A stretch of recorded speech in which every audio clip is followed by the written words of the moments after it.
Recording in progress. Baik, Assalamualaikum warahmatullahi wabarakatuh. Salam sejahtera bagi kita semua. Untuk materi kali ini kita akan membahas tentang sales kontrak, di mana ekspor impor level 1 ini tahapan-tahapan perdagangan internasional itu haruslah ada sales kontrak Bapak Ibu sekalian. Jadi untuk pertanyaan-pertanyaan Bapak Ibu silakan gunakan fitur chatting atau langsung gunakan tombol untuk speakernya Bapak Ibu sekalian untuk bertanya mana kira-kira hal-hal yang harus dipahami di dalam sistem perdagangan ekspor impor, tata kerja seperti apa. Silakan Bapak Ibu bertanya. Khusus untuk materi yang kali ini kita membahas tentang sales kontrak Bapak Ibu sekalian, di mana sales kontrak itu memang harus dimulai ya Bapak Ibu.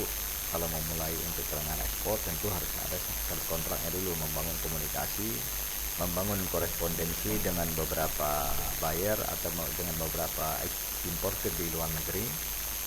Jadi Bapak Ibu harus paham dulu, harus paham bagaimana sistem cara membuat sales kontrak, pedoman-pedomannya, ya, susunannya apa-apa saja yang harus yang tercantum di dalam sales kontrak itu sendiri Bapak Ibu sekalian.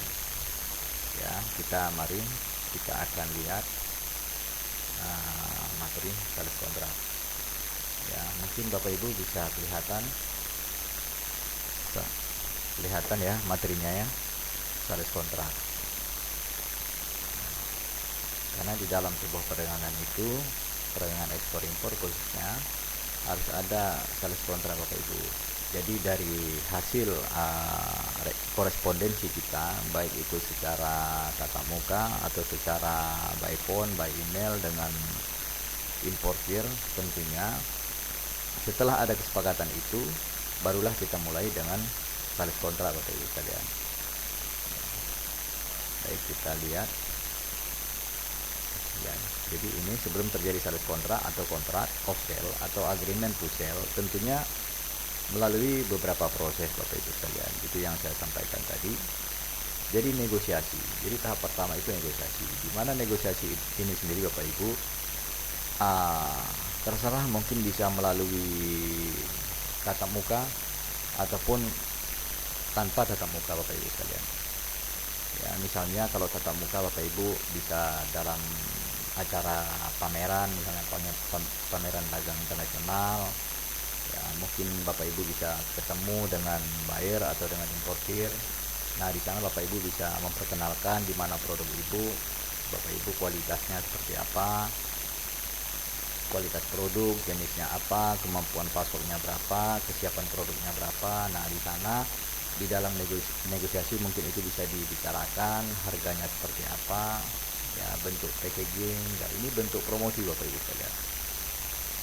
Jadi di dalam sistem negosiasi itu ya tentu kita harus memberikan promosi terhadap produk yang akan kita jual. Ya, itu negosiasi yang dilakukan dengan cara tatap muka Bapak Ibu. Jadi di sana ada mungkin pameran dagang, Bapak Ibu bisa melakukan negosiasi atau promosi di saat itu.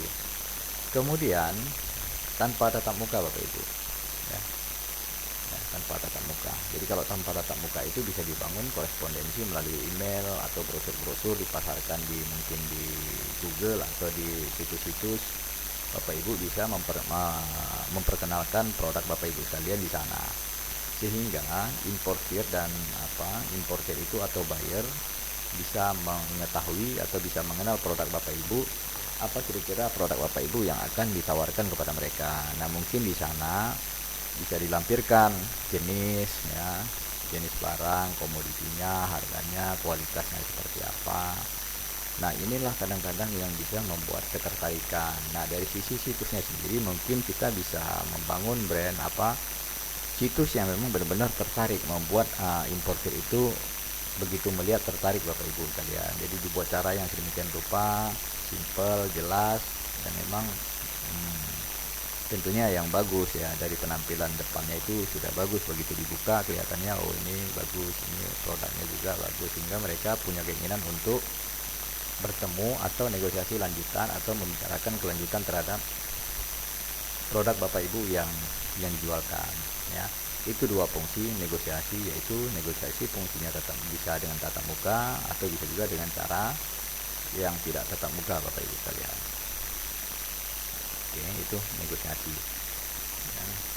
Ya, tatap muka. Jadi ini yang pertama, tatap muka itu pada umumnya dapat dimulai dari pencarian buyer dengan perkenalan baik lewat surat ya, fax, itu yang saya sampaikan tadi kalau tanpa tatap muka, atau by email ya, itu tanpa tatap muka.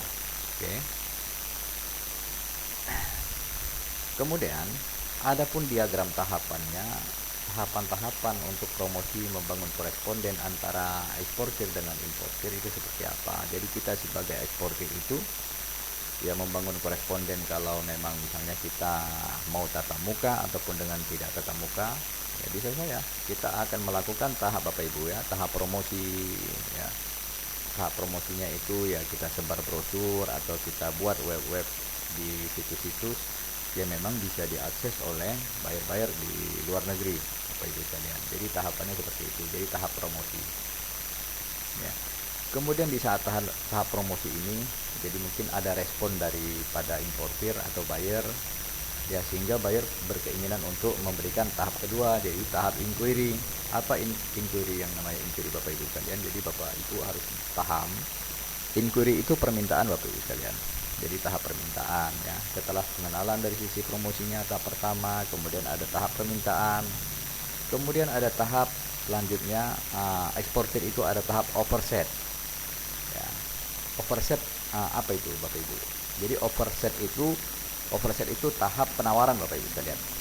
Jadi setelah ada permintaan, tentu shipper atau eksportir kita itu memberikan penawaran kepada importir Bapak Ibu. Inilah tahap yang dinamakan tahap overset ya. Lanjut ya, kemudian tahap order set. Nah, ini dilakukan oleh importir Bapak Ibu sekalian. Jadi importir itu setelah dia pelajari dengan penawaran yang dengan tahap overset yang kita lakukan sebagai eksportir, tahap penawaran produk jenis ya, kita lampirin, kita jelaskan jenis barang, kualitas barang yang akan kita jual ya, kemudian nilainya, sistem kemasannya seperti apa. Itu tahapan-tahapan overset Bapak Ibu sekalian. Sehingga importir itu punya niat atau dia tertarik dengan penawaran yang kita lakukan ya, maka hadirlah tahapan dari importir itu tahapan order set, jadi pengeluaran PO Bapak Ibu sekalian. Jadi dia memiliki keinginan dan kemauan untuk membeli produk dari kita Bapak Ibu sekalian ya. Jadi seperti itu tahapan atau diagramnya yang harus kita lakukan untuk tahap itu pertama ya, untuk perdagangan internasional Bapak Ibu sekalian. Oke, kemudian pelaksanaan kontrak atau sales kontrak. Nah, inilah dia materi yang kita pelajarin. Setelah tahapan itu kita lalui Bapak Ibu, makanya adanya tahapan itu, tahapan sales kontrak berikutnya. Setelah mereka setuju, mereka mengeluarkan PO, baru ada tahapan kontrak ya. Membuat satu tahapan MOU ya, kontrak itu MOU, Memorandum of Understanding Bapak Ibu sekalian, itu MOU. Oke. Kemudian kita lanjut ke istilah ya. Istilah overset itu yang saya sampaikan tadi. Overset itu jadi free offer ya. Jadi kondisi overset itu seperti apa sebenarnya di penawaran yang kita sampaikan. Jadi di dalam penawaran yang kita sampaikan itu Bapak Ibu, itu kondisinya free offer. Jadi tidak mempunyai batas waktu berlakunya, atau mungkin sebenarnya di hal ini sebenarnya tidak masalah sebenarnya. Misalnya kita buat batas waktu penawaran kita itu 1 bulan atau 2 bulan penawaran dimaksud, nanti misalnya lewat dari situ ada perubahan gitu, ini sah-sah saja sebenarnya di tahapan overset itu. Jadi free offer ya, jadi tidak mempunyai batas berlakunya penawaran itu, sewaktu-waktu dapat berubah, maka sering ditandai without agreement ya, without engagement, subject unsold, subject to all final confirmation ya. Jadi di dalam hal penawaran itu Bapak Ibu sekalian, jadi itu overset atau penawaran yang kita buat, jadi kondisinya seperti itu.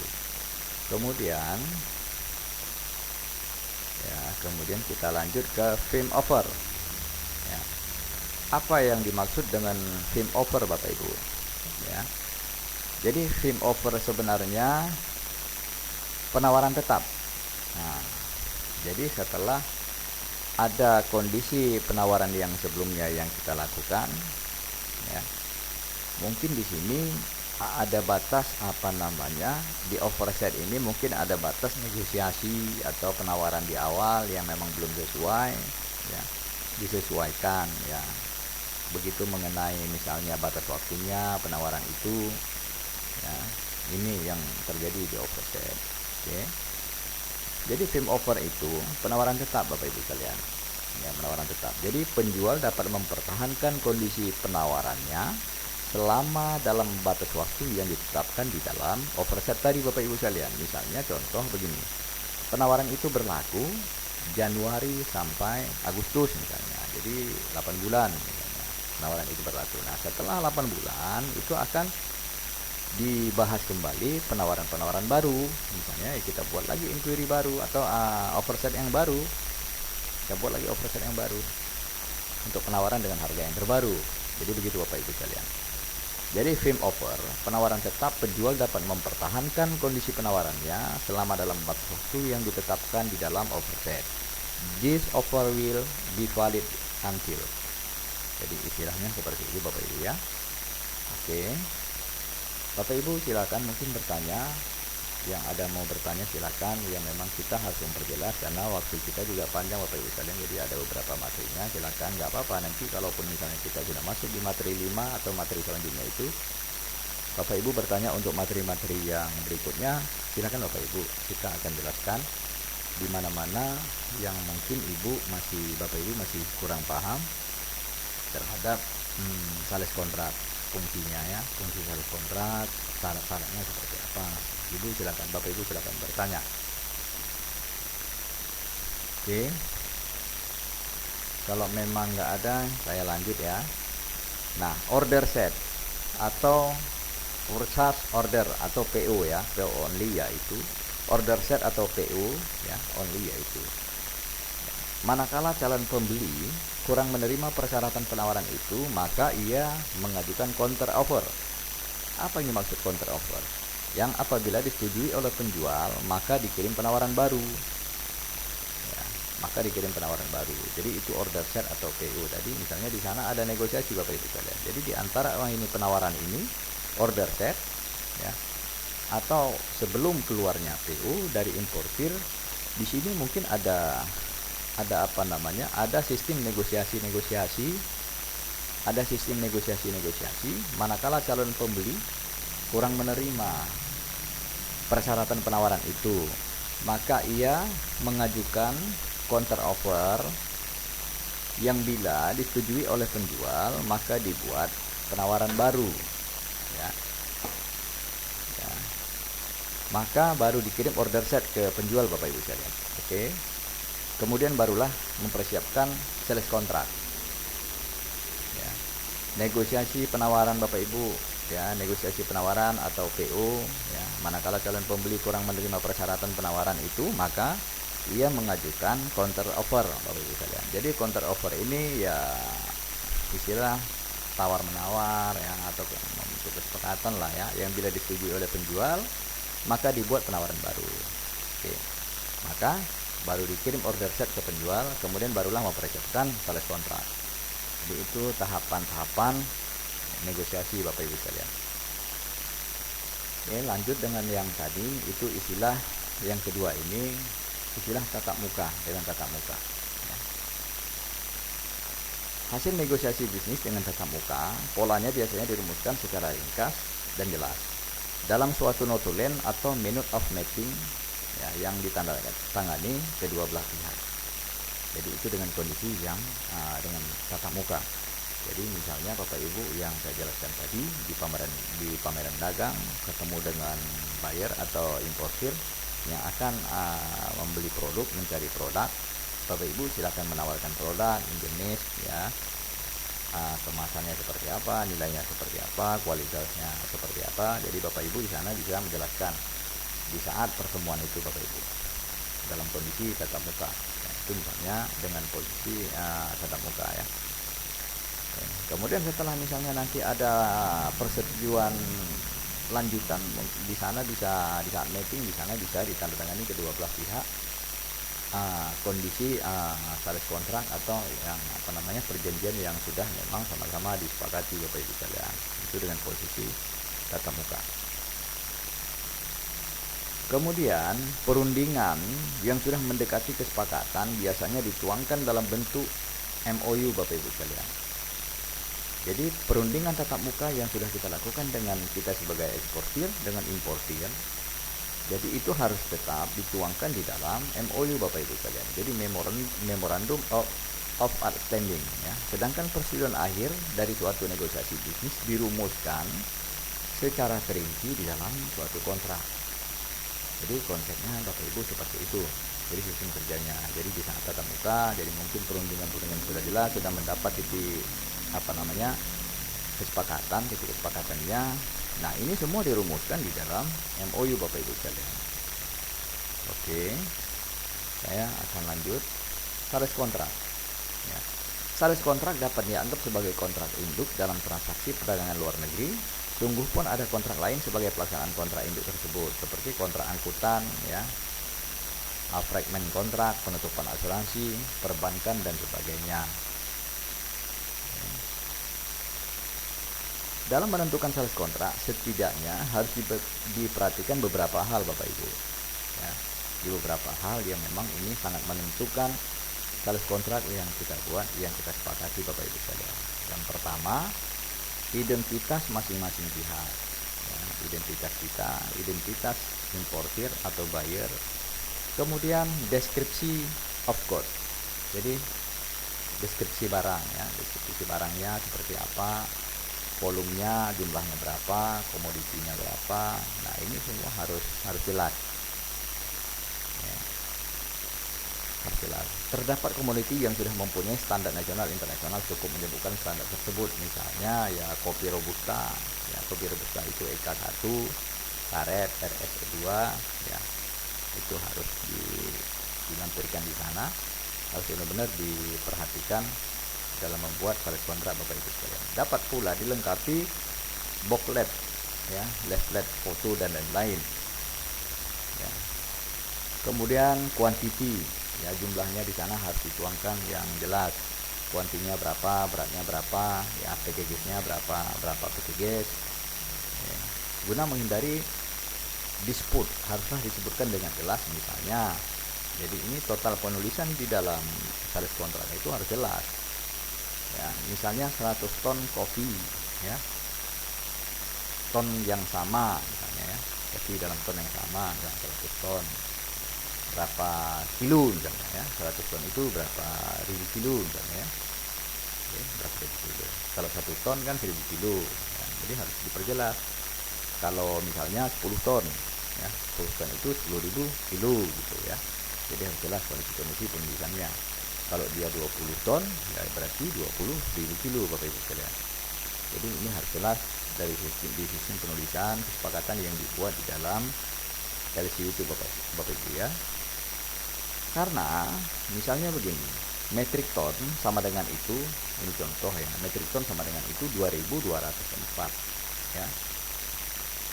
Nah, misalnya metrik ton ini ya 2.204.64 lbs sama dengan 1000 kg, itu metrik ton. Kemudian long ton sama dengan 2.240 lbs sama dengan 1000 ya, 0,016 kg ya. Kemudian short ton sama dengan 2000 lbs atau 907.000 kilo, 900 kilo ya. Jadi gitu Bapak Ibu sekalian. Oke. Kemudian lanjut masalah price harga Bapak Ibu sekalian, price harga penyerahan ya. Jadi dalam hal price harga atau nilai price list harga yang kita serahkan kepada importir ya, sebagaimana yang di seperti FO ya, FGA, FOB ya, track on board, shift ya, cost insurance track ya, CPP, CIP, DEQ, DDE, jadi macam-macam lain-lain, banyak ya, harga-harga yang akan disepakati di dalam sistem penjualan internasional ya, jadi banyak. Kemudian tentang shipment pengapalan statement pengapalan. Jadi di dalam statement pengapalan itu harus jelas tanggalnya, bulannya, pelabuhan muatnya di mana, tujuannya kemana, pelabuhan tujuannya itu apa, kemudian partial statement ya, partial statement atau transhipment diperbolehkan atau tidak misalnya. Itu dalam sistem pengapalan misalnya. Jadi harus jelas di dalam agreement itu sistem kondisi yang tertuang di dalam sales kontrak Bapak Ibu sekalian. Jadi di mana sistem harganya berapa, ya, pembicaraan harganya seperti apa, kondisi kontraknya seperti apa, shipmentnya seperti apa kondisinya, mulai dari tanggal, pelabuhan muat, pelabuhan tujuan, ya, kemudian kondisi apakah kondisi partial shipment atau transhipment diperbolehkan atau tidak. Jadi itu semua tertuang di dalam sales kontrak Bapak Ibu. Kemudian payment ini Bapak Ibu sistem pembayaran, cara pembayaran ya. Cara pembayaran atau kontraknya itu seperti apa antara kita sebagai eksportir dengan importir Bapak Ibu sekalian. Apakah itu dengan menggunakan LC atau non LC sebagaimana yang dikehendaki.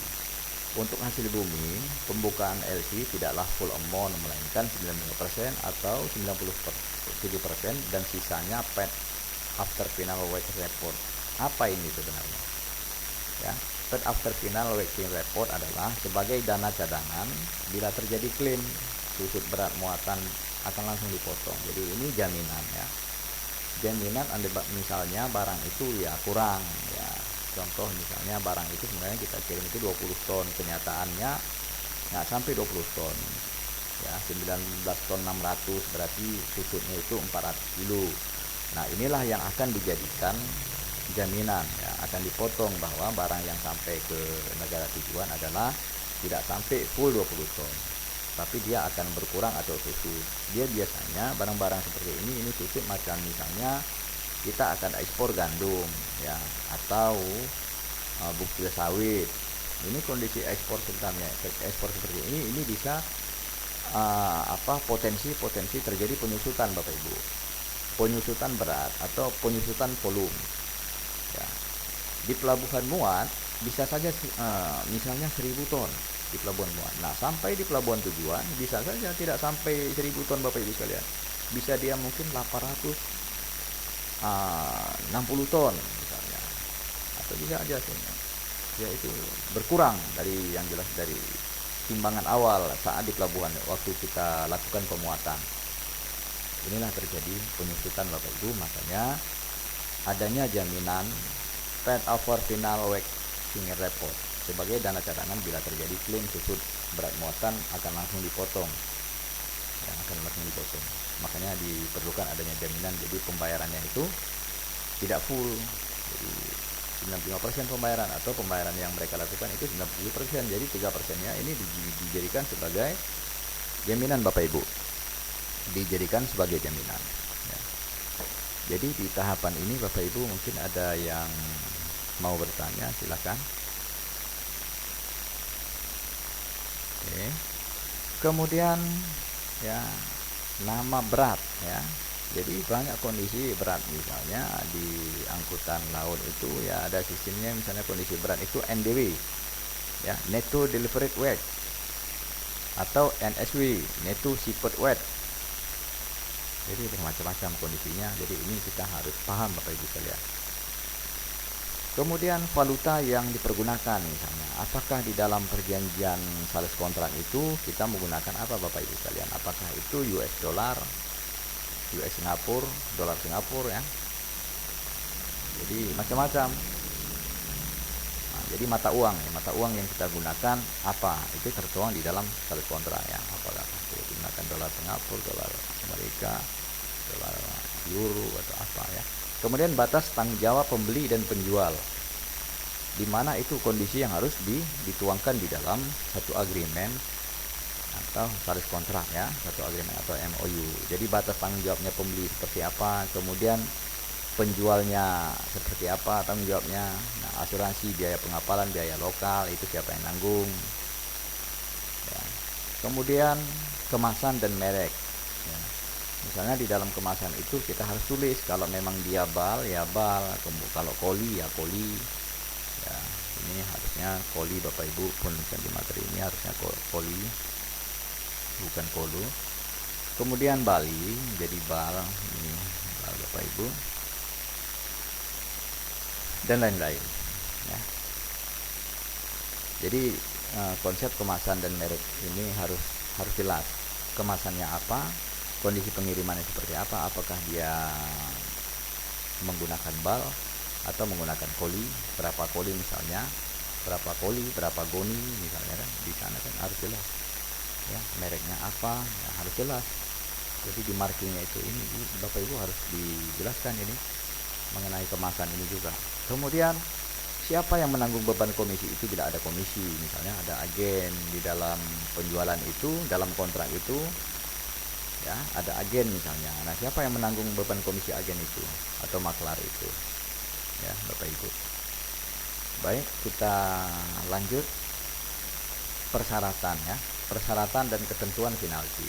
Nah, di sana juga harus tertuang persyaratan ketentuan penalti ya, ketentuan misalnya mengenai force major, penaltinya seperti apa, atau ini yang ini persyaratan ketentuan penalti, contoh misalnya gini, keterlambatan misalnya, keterlambatan pengiriman barang ya, mungkin kita janjikan akan sampai barang itu mungkin di 1 bulan, kenyataannya sampainya 2 bulan. Ini ada ketentuan-ketentuan yang di dalam kontrak itu sendiri harus jelas dan harus dipahami dan disepakati Bapak Ibu sekalian. Jadi ketentuan-ketentuannya itu. Kemudian ada ketentuan mengenai force major. Ini force major ini apa? Misalnya force major ini terjadi di saat pengapalan, terjadi contoh huru-hara, tenggelam ya, kebakaran di laut ya, gempa bumi. Ini ketentuan mengenai force major. Jadi ini ketentuannya seperti apa. Jadi ada hal-hal memang yang harus diketahui oleh pembuat kontrak, eksportir dan importir. Ketentuannya ini tanggung jawabnya siapa ini, misalnya Bapak Ibu, barang kita tenggelam di laut ya, ini konsepnya nanti seperti apa pertanggungjawabannya gitu ya. Oke, harus jelas. Biasanya kalau memang force major kejadian yang huru-hara seperti ini, gempa bumi memang tidak diinginkan, ini biasanya dilakukan win-win solusi. Win-win solution seperti apa, musyawarah, nah, harusnya seperti apa. Kemudian penunjukan suatu pengadilan bila terjadi sengketa ya, penunjukan suatu pengadilan bila terjadi sengketa, nah, pengadilan internasional atau pengadilan umum misalnya, bila terjadi sengketa terhadap hal ini ya. Kemudian penunjukan badan arbitrase sebagai penyelesaian sengketa tanpa melalui pengadilan seperti ya, badan ini ya, BANI ya. Jadi harus ada penunjukan badan arbitrase ya, badan arbitrase itu tempat penyelesaian sengketa tanpa melalui pengadilan misalnya. Jadi itu ada badan-badan internasional ya, badan arbitrase internasional itu ada itu. Kemudian dokumen yang harus dipenuhi oleh pembeli dan penjual seperti faktur, kanal semen, polis dan lain-lain. Dokumen harus dipenuhi. Jadi ini untuk menyelesaikan sengketa-sengketa itu ya. Faktur penjualan, kanal semen, kontraknya seperti apa, polisnya dan lain-lain. Ini untuk menyelesaikan sengketa atau masalah asuransi yang harus ditanggung-jawabi oleh kedua belah pihak Bapak Ibu sekalian. Sekecil apapun nilai suatu transaksi ekspor seharusnya dituangkan di dalam kontrak dagang yang dikenal dengan terminologi sales kontrak.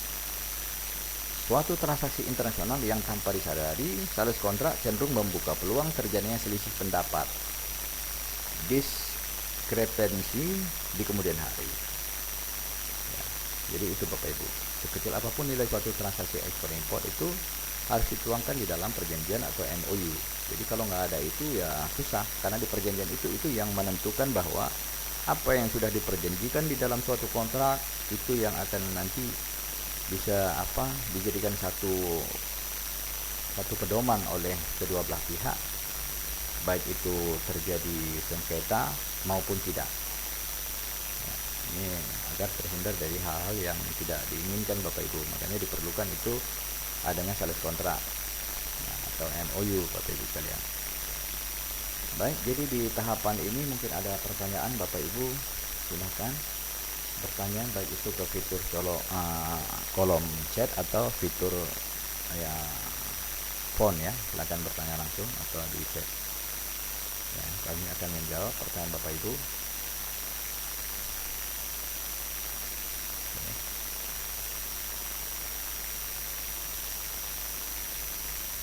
Kalau nggak ada, kita lanjut ya, Bapak Ibu. B. Urutan-urutan sales kontrak. Apa saja sebenarnya urutan-urutan di dalam sales kontrak itu? Ya, urutannya seperti apa untuk membuat sales kontrak. Jadi sebelum sampai diterbitkannya sales kontrak, maka dokumen pertama yang muncul adalah yang pertama saya sampaikan tadi adalah inquiry. Apa inquiry itu, Bapak Ibu? Inquiry itu adalah permintaan oleh importir kepada eksportir, yaitu permintaan pembelian dari potensial buyer atau eksportir. Inquiry akan dibalas dengan quotation. Quotation ini penawaran, Bapak Ibu.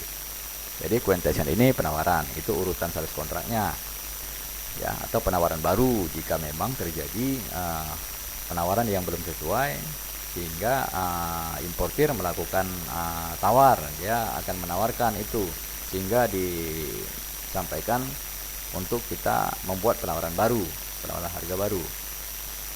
Ya, itu quotation atau penawaran harga.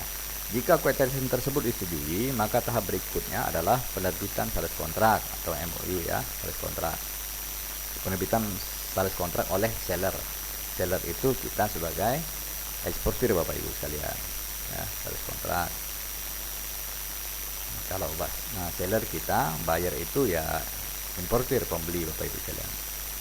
Jadi itu fungsinya sales kontrak di dalam perdagangan internasional yang harus kita sepakati. Jadi setiap barang atau produk yang akan kita jual ke luar negeri, tentu harus ada perjanjian MOU atau sales kontrak, Bapak Ibu sekalian. Baik, jadi suatu sales kontrak dagang akan menjurus kepada kontrak distribusi dalam hubungan dengan penunjukan suatu distributor atau agen atau oleh seller atau supplier. Ya. Jadi suatu kontrak itu harus menjurus kepada kontrak distribusi. Contoh misalnya kita ada distributor, jadi distributor atau agen-agen atau seller ini semua harus menjurus kepada itu dalam kontrak dagang. Karena siapa yang akan untuk memenuhi kuota ini sifatnya. Contoh misalnya di dalam kontrak itu kita itu sepakat di dalam MOU per bulan misalnya kita bisa siap menyiapkan produk itu 50 kontainer per bulan. Sehingga untuk mencapai kualitas tersebut, kita setidaknya harus menghubungi atau menunjukkan distributor atau agen-agen. Jadi kita sebagai eksportir itu harus menyediakan ini distributor atau agen untuk kita dalam hal penyiapan, pemenuhan kualitas produk penjualan kita, sehingga buyer itu permintaannya terpenuhi, Bapak Ibu sekalian. Untuk itu sedikitnya ada 13 hal yang perlu menjadi perhatian agar tidak terjadi kesempatan terjadinya selisih pendapat di kemudian hari. Ya. Adanya penunjukan oleh supplier kepada pihak importir, buyer, dan distributor. Jadi kita sebagai eksportir itu kita harus tunjuk misalnya kita mencari buyer atau distributor dalam hal pensuplai barang terhadap ekspor kita. Jangan nanti kita ekspor 1 bulan kita ekspor, bulan berikutnya kita sudah nggak ada lagi produk yang bisa kita ekspor. Jadi ini harus sangat penting sekali untuk menjaga kemampuan pasok kita, Bapak Ibu, kemampuan ekspor kita. Jadi misalnya ekspor kita ini barangnya terbatas, jadi kita harus menyiapkan, harus mencari supplier, Bapak Ibu sekalian. Ini pentingnya sebenarnya supplier atau distributor, ya, yang harus kita siapkan untuk menjaga kelanjutan produk ekspor kita, ya. Dan kita mungkin mengharap kita sendiri mungkin nggak sanggup kita, Bapak Ibu, nggak sanggup kita memenuhi kuota permintaan dari importir minta 1 bulan harus siap 50 kontainer. Nah, di dalam perjanjian itu, di dalam MOU kita sudah siap untuk memenuhi permintaan importir 50 kontainer per bulan. Pada kenyataannya bulan berikutnya kita sudah tidak sanggup menyiapkan produk yang sesuai yang dia minta 50 kontainer per bulan oleh importir. Jadi kita harus mencari buyer atau distributor kita di daerah-daerah lain, ya, untuk memenuhi permintaan dari importir Bapak Ibu sekalian. Jadi dalam tahapan ini Bapak Ibu ada pertanyaan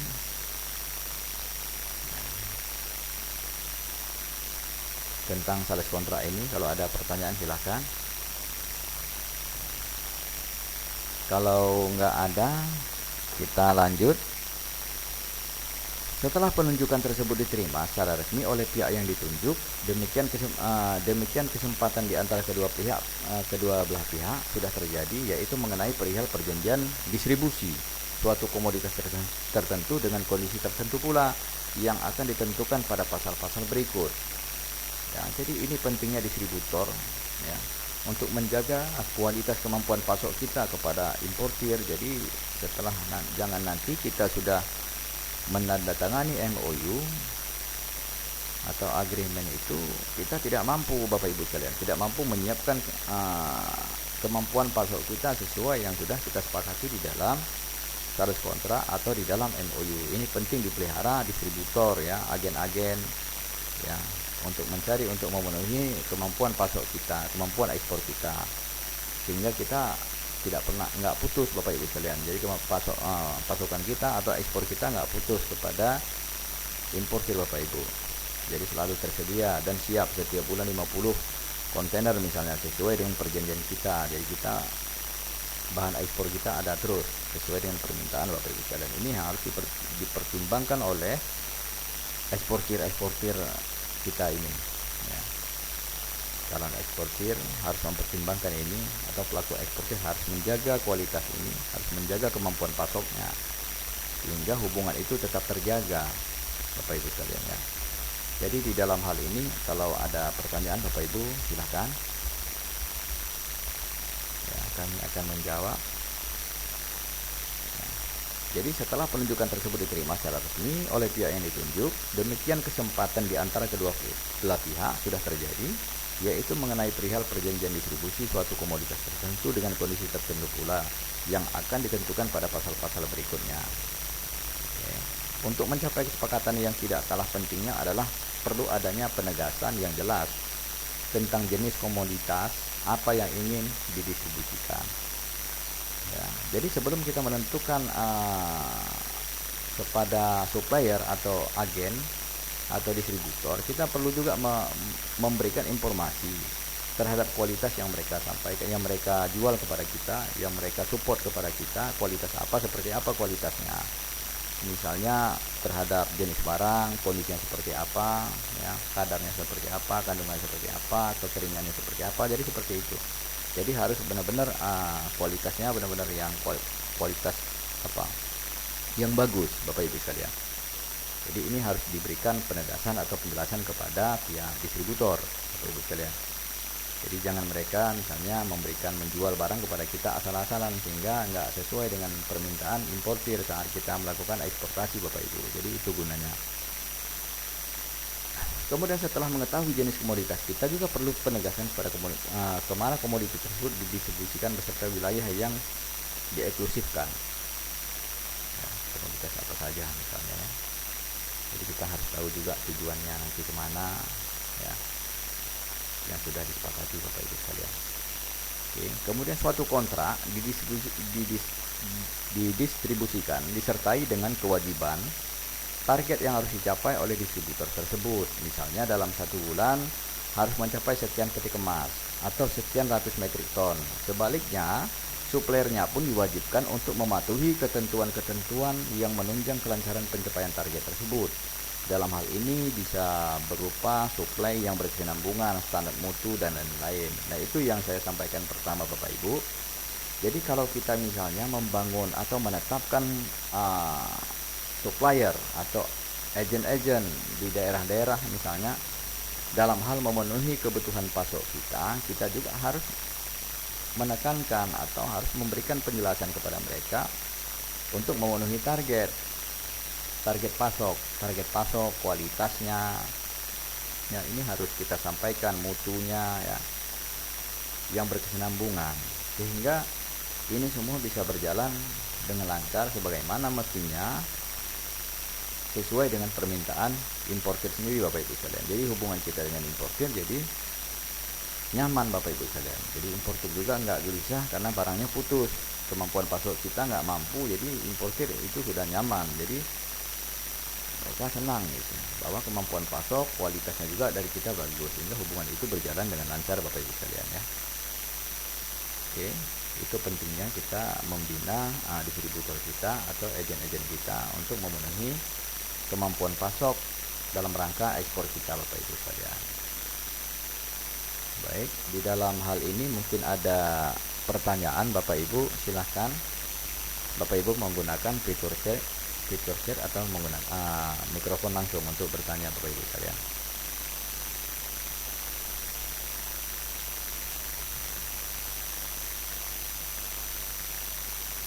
Ya, nggak ada, kita coba lanjut kita lanjut.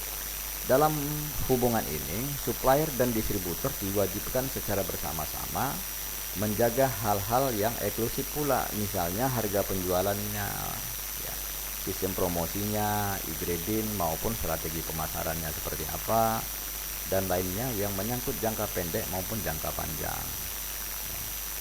Jadi di dalam kondisi ini kita sebagai eksportir juga memberikan pemahaman atau pendampingan kepada supplier-supplier kita atau agen-agen kita ya, di dalam misalnya harga penjualannya, promosinya, e-gradingnya seperti apa, kondisi barangnya, mutunya, ini kan harus dijaga untuk jangka pendek maupun jangka panjang Bapak Ibu sekalian.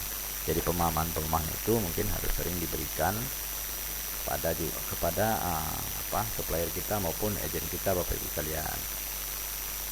Kemudian yang ketujuh, dalam perjanjian tersebut mutlak harus diperjelas tentang kemungkinan kejadian yang berada di luar jangkauan manusia yang merupakan bencana alam seperti gempa. Ini force majeure yang tadi. Jadi force majeure, di dalam perjanjian force majeure itu ya tersebut mutlak harus diperjelas tentang kemungkinan kejadian yang berada di luar jangkauan manusia yang merupakan bencana alam seperti gempa bumi, kebakaran, banjir, meletus gunung Merapi, yang semuanya ini dapat dikategorikan sebagai set of God, kehendak Tuhan, dalam hal terjadinya force majeure. Para pihak-pihak tidak dapat disalahkan baik dalam pencapaian target maupun terjadinya kelambatan pengiriman delivery. Jadi ini harus diperjelas di dalam perjanjian kontrak kita Bapak Ibu, di dalam MOU. Ini harus jelas seperti apa. Ya, kondisi force majeure-nya seperti apa nantinya, seandainya terjadi kejadian-kejadian yang tidak diinginkan, gempa bumi, kebakaran, banjir, tenggelam ya, seperti itu ya. Oke, yang ke-8, pada saat bersamaan perlu dijelaskan mengenai penggunaan merek dagang, trademark, merek jasa, service mark, logo, desain, copyright, hak cipta, hak paten ya, dan lain-lain yang berhubungan dengan hak milik intelektual. Jangan sampai disalahgunakan tanpa hak atau didaftarkan ke instansi terkait tanpa seizin yang berhak. Ya, ini dalam hal pengiriman atau pengemasan produk. Jadi harus jelas produknya, ya, logonya apa, ya markingnya apa, produk kita yang akan kita ekspor. Ya. Jadi semua harus tertuang diperjelas di sana, di dalam ini. Dan merek dagang kita misalnya apa, ya. Pelabeling misalnya kita tempelkan label di produk-produk kita di setiap kemasan ya, logonya, labelnya, mereknya, markingnya seperti apa, namanya seperti apa, sehingga jangan sampai disalahgunakan tanpa hak dan atau didaftarkan ke instansi terkait tanpa seizin yang berhak misalnya. Makanya perlunya pengemasan atau logo merek jasa harus tetap ditempelkan di dalam itu Bapak Ibu sekalian, di dalam kemasan kita, dalam kemasan produk ekspor kita Bapak Ibu sekalian.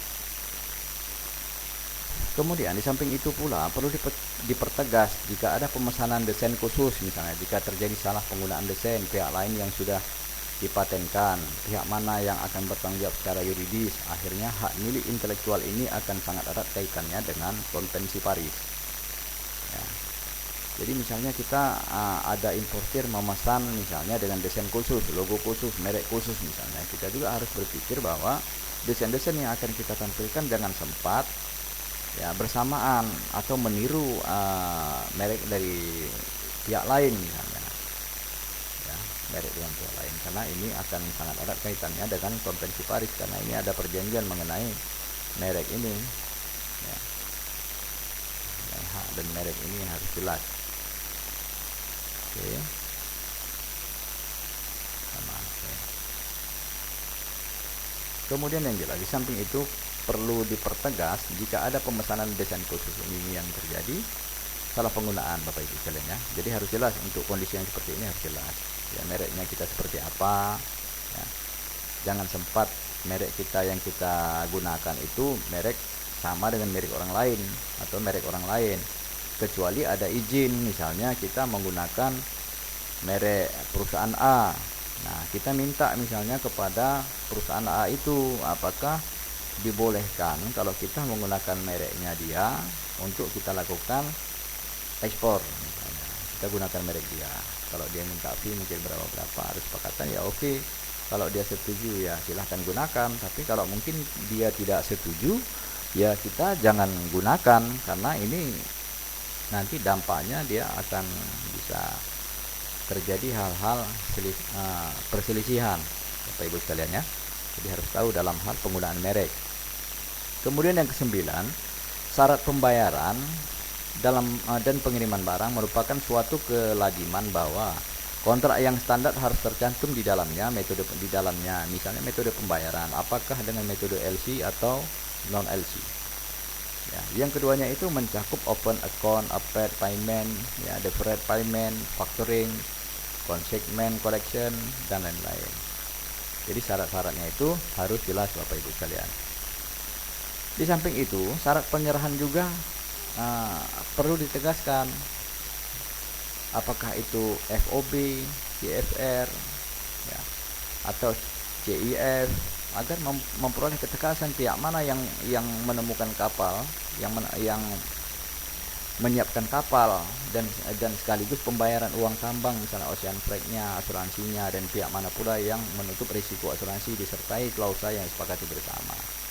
Jadi misalnya kalau kondisi freight on board ya, freight on board berarti kita membayar hanya biaya kapalnya saja tanpa kita menanggung biaya asuransi. Ya, kalau chief berarti kita membayar cost insurance and freight. Nah, berarti kita akan menanggung biaya cost freight-nya, biaya asuransinya. Jadi semua kita yang menanggung Bapak Ibu sekalian. Jadi kondisi ini syarat penyerahan barang ini harus jelas. Ya, siapa yang di saat kita melakukan kesepakatan ini harus jelas apakah kita menjual produk kita itu dalam kondisi FOB, CFR atau CIF Bapak Ibu sekalian. Maka kita harus paham dulu gimana sistem sales kontrak dan sistem tata cara pelaksanaan perdagangan internasional, lebih-lebih memang di masalah ekspor impor ini Bapak Ibu sekalian. Oke, kemudian kita lanjut ke 10. Agar terdapat kepastian dalam hukum kontrak, perjanjian seyogyanya hukum negara mana yang akan berlaku jika sampai terjadi sengketa, selisih pendapat. Inilah masalah yang sering menjadi dilema Bapak Ibu sekalian.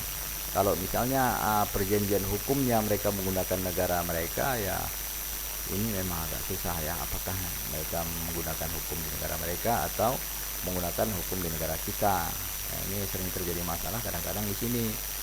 Ya pasti di suatu misalnya importir dia biasanya akan menggunakan hukum di negaranya dia.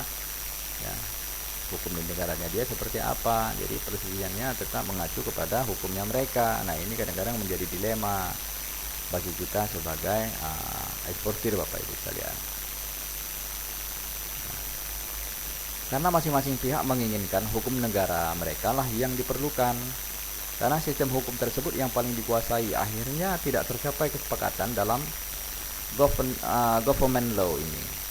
Ya, jalan keluarnya. Karena setiap negara itu merasa hukum mereka lah yang perlu digunakan, hukum negara mereka. Karena sistem hukum tersebut yang paling dikuasai, akhirnya tidak tercapai kesepakatan dalam government law ini, Bapak Ibu sekalian.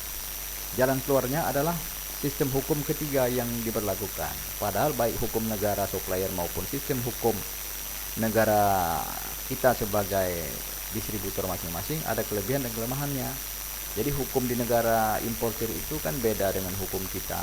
Nah, di hukum kita sebagai tempat eksportir beda juga. Dan masing-masing ini kan ada kelemahan dan kelebihannya masing-masing Bapak Ibu sekalian. Nah, disinilah kadang-kadang yang menjadi dilema apabila terjadi sengketa. Ya, apabila terjadi sengketa Bapak Ibu sekalian. Oke. Oke, kita lanjut ke 11. Kontrak tersebut akan berlaku secara efektif. Umumnya disarankan tidak lewat dari 1 tahun untuk kontrak yang pertama kali dibuat dan minimal 2 tahun, dan inilah yang dianggap paling ideal untuk menganalisa kinerja dan realisasi transaksi dagang di antara kedua belah pihak. Nah, di dalam pembuatan kontrak Bapak Ibu sekalian itu ada jangka waktu atau ada terminnya. Nah, misalnya kontrak itu berlakunya berapa lama, misalnya kontrak itu ya misalnya 1 tahun 12 bulan, kontrak ini akan berlaku selama 12 bulan atau berlaku 24 bulan Bapak Ibu sekalian ya. Jadi kontrak itu ada masa berlakunya misalnya di dalam kontrak itu. Nah, di sana sama-sama dilihat gimana sistem tanggung jawab sebagai eksportirnya, di mana importirnya gimana tanggung jawabnya, apakah itu bisa berjalan sesuai sebagaimana mestinya Bapak Ibu sekalian. Jadi seperti itu. Kemudian ya, kemudian 11 transaksi kedua belah pihak. Oke. Lalu persoalan lainnya adalah dalam keadaan bagaimana perjanjian tersebut akan berakhir. Ya, itu semua tertuang di sana. Hal ini juga merupakan bagian dari kontrak yang tidak terlepaskan. Apakah perjanjian tersebut akan berakhir bila supplier melakukan tindakan wan prestasi dengan tanpa mengirim komoditas tanpa tepat waktu, ataupun spesifikasi komoditas tidak sesuai dengan yang dijanjikan, dan lain-lain alasan. Jadi semua tertuang di dalam kontrak itu Bapak Ibu sekalian ya. Gimana perjanjian kita, apakah sudah pas dalam hal mengirim ekspor ya, mengirim ekspor kita, komoditinya sesuai enggak, speknya ya sesuai enggak, yang sudah kita sepakati di dalam kontrak itu. Jadi kalau memang misalnya tidak ada kesesuaian, ya bisa saja pembatalan kontrak itu dibatalkan. Itu namanya wan prestasi. Jadi dianggap pembatalan kita, kontrak kita itu dianggap gugur, dan mereka bisa sah saja mereka membatalkan kontrak itu karena memang nggak mungkin diperpanjang, karena memang sistem tidak kita jaga, sistem ekspor kita ya, mulai dari waktu pengirimannya, kemudian produknya ya kualitasnya tidak bagus. Jadi ini tidak mungkin, bisa saja terjadi potensi untuk wan prestasi Bapak Ibu sekalian.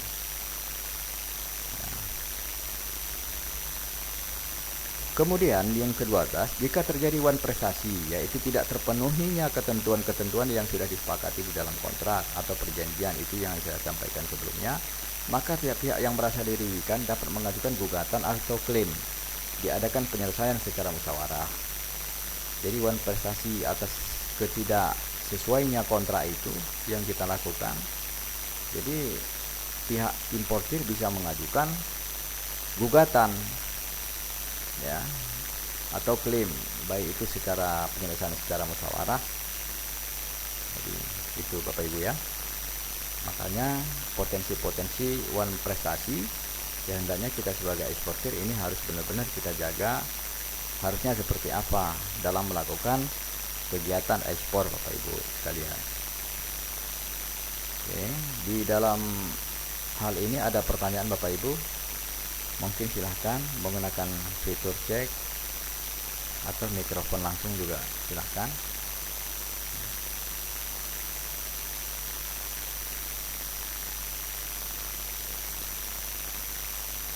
Oke, nggak ada. Jadi kalau nggak ada, lanjut ya. Agar penyelesaian klaim terrealisasi dengan baik, tidak ada pihak yang merasa dirugikan, maka pengaturan klaim harus memenuhi unsur-unsur sebagai berikut.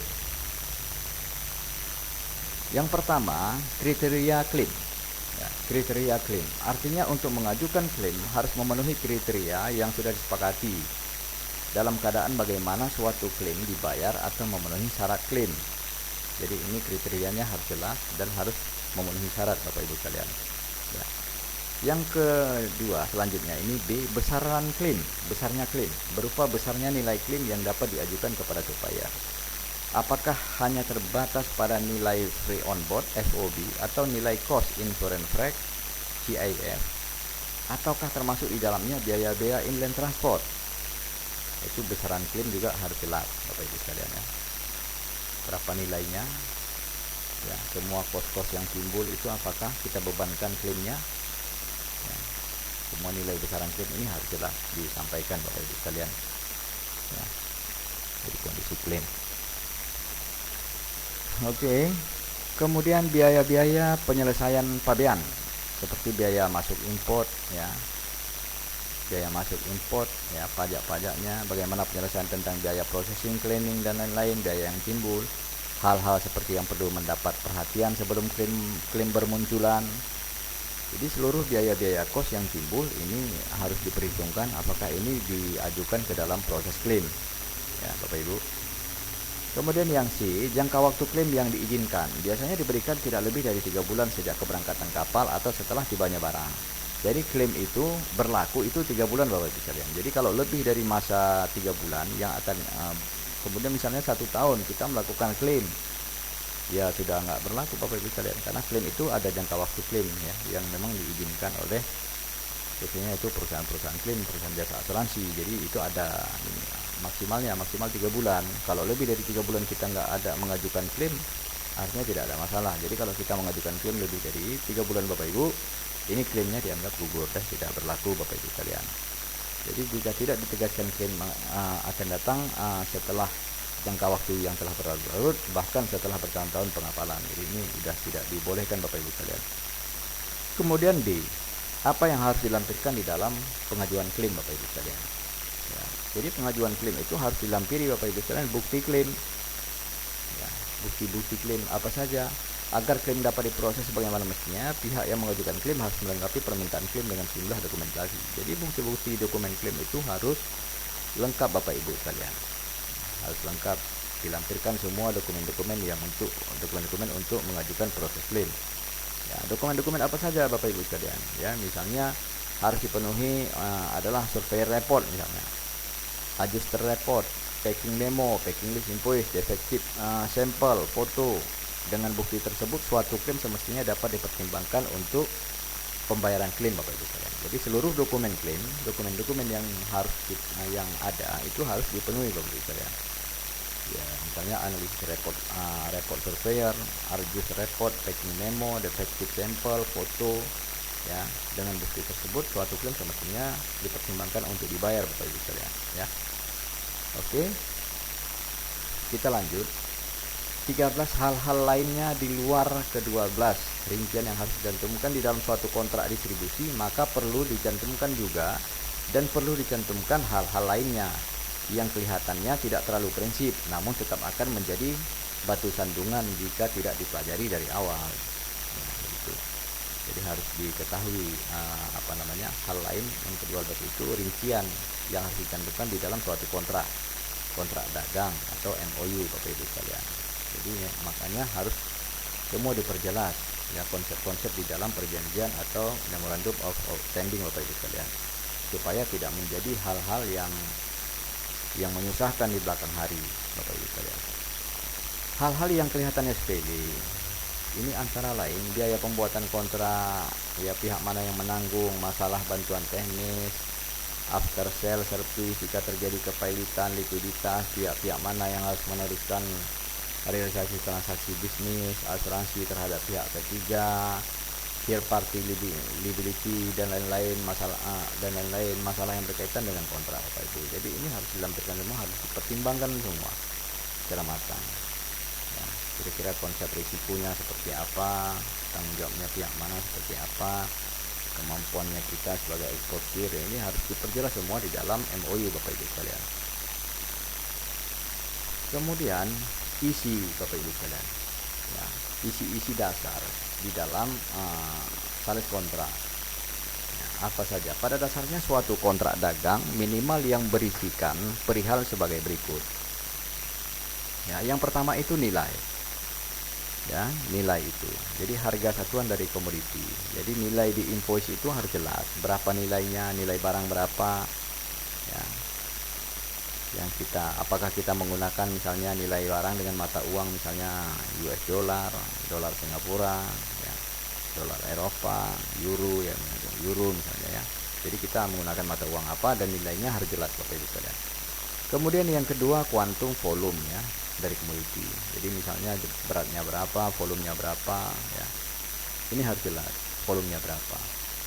jadi harus diuraikan Bapak Ibu sekalian. Contoh misalnya kita mengirim pinang misalnya itu volumenya 20 ton atau sama dengan 20.000 kilo. Nah, terdirinya berapa goni kah? Ini harus jelas. Berapa goni? Misalnya 400 goni misalnya. 20 ton itu 400 goni. Jadi harus jelas 400 bal 400 goni. 400 goni pinang itu sama dengan 20.000 kilo atau 20.000 ton Bapak Ibu sekalian. Jadi ini volumenya harus jelas. Kemudian yang ketiga, metode pembayarannya, term of payment. Nah, kondisinya seperti apa? Apakah menggunakan LC atau non LC? Ya, gitu Bapak Ibu ya. Kemudian metode 4, metode penyerahan barang, term of delivery. Apakah kita menyerahkan barang itu FOB, CFR atau CIF? Ya. Itu kondisinya, itu harus jelas penyerahan barangnya seperti apa, apakah kondisi FOB, CFR atau CIF ya. Itu isi dari syarat kontrak Bapak Ibu sekalian, isinya yang harus diperjelas. Yang kelima, dokumentasi yang diminta diperlukan minimal terdiri dari commercial invoice ya, faktur dagang, jadi itu invoice, packing list, BL ya, vessel announcement, bill loading atau surat bukti angkutan, polis asuransi ya, insurance police, packing list, weight list ya, certificate of origin misalnya ya, fumigasi ya, karantina dari karantina, PO atau SKA, ini harus terlampir semua Bapak Ibu sekalian. Jadi itu dokumen yang diminta diperlukan minimal terdiri dari komersial. Untuk sebenarnya kepentingan dokumen ini semua untuk apa Bapak Ibu sekalian? Ini kepentingan untuk proses pengeluaran barang Bapak Ibu sekalian.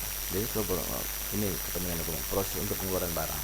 Dan ini akan kita serahkan kepada bank himbara di kita kirim kepada mereka supaya untuk pembayaran pencairan LC, pencairan sales kontrak kita ya, pencairan perangan kita Bapak Ibu sekalian. Jadi dokumen yang diminta ini minimal terdiri dari itu, invoice, packing list ya, BL, surat bukti angkut, polis asuransi, packing list ya, certificate of origin atau SKA, kemudian ada sertifikat karantina kalau memang ada ya. Kadang-kadang diminta juga sertifikat analisis ya, proses sertifikasi, sertifikat of health sanitary, sertifikat fitosanitary ya, fitosanitary, konsular invoice khusus untuk angkutan yang dilakukan melalui udara atau diminta airbel AWB Bapak Ibu sekalian. Perlu diperhatikan di sini bahwa AWB bukan dokumen title, artinya AWB tidak diperlukan lembar aslinya untuk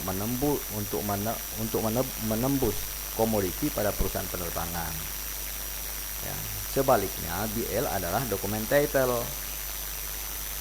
Ya, jadi di dalam hal ini Bapak Ibu, dokumen tidak title dengan title, misalnya kalau udara itu dokumen ini bukan untuk menebus komoditas atau menebus komoditas yang ada di perusahaan penerbangan. Sebaliknya kalau BL adalah dokumen untuk menebus komoditas yang ada di dalam perusahaan pelayaran Bapak Ibu sekalian. Jadi sebaliknya BL adalah dokumen title, untuk itu pada saat menebus komoditinya di gudang perusahaan pelayaran diperlukan BL asli Bapak Ibu sekalian.